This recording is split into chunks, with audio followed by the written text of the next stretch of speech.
Inilah kelapa, limau, rambutan dan ciku hasil kebun Raja Azura. Hari ini sibuk kemas kebun bagi bersih.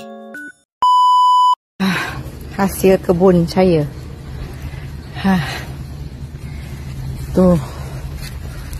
Limau. Bukan main banyak. Limau. Tuh.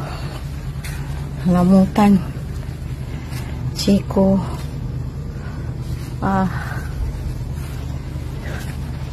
Hari ni kemas kebun. Peluh.